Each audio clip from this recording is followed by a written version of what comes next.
oliif gadi fiignee hin lafnu, oliif gadi fiignee hin lafnu, oliif gadi fiignee hin lafnu,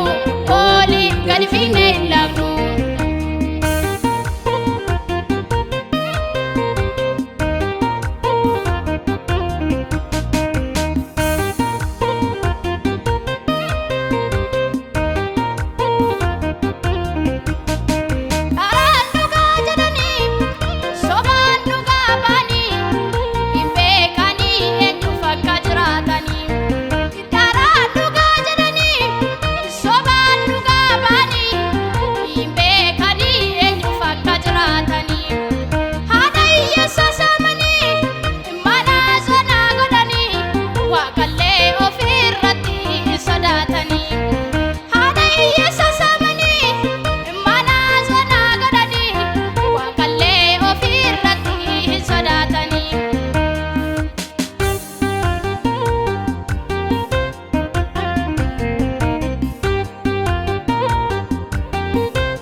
Sobani bartuba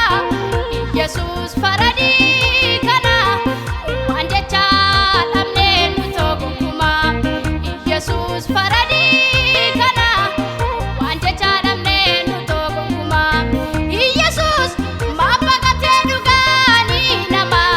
maabyabate sobani bartuba Yesus faradi kana waan jecha dhabne nuto gonkumaa Yesus faradi kana waan jecha dhabne nuto gonkumaa.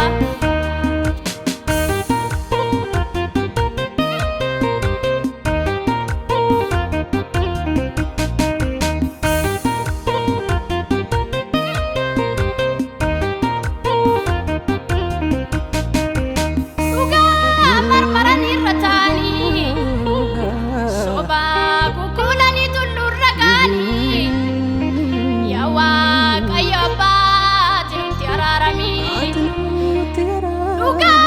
marmaran irra taanii sobaa kukulanii tullurra kaanii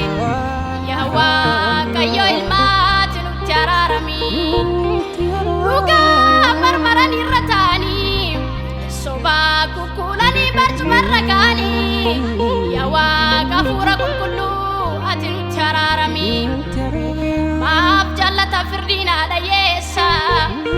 maaf galeetaa dhugaan dacha keessa maaf hojjannaa hojii armaleessa maaf jaallata firdiin haadha yeessa maaf galeetaa dhugaan dacha keessa maaliif hojjannaa hojii armaleessa injaallisin dhugaa falmaachaa jira rayyuun taa'ee inni kellaa dhuuba bishaaniif sabnaadhaan otoo dhiqanneen irraan ba'u cubbuun keenya ati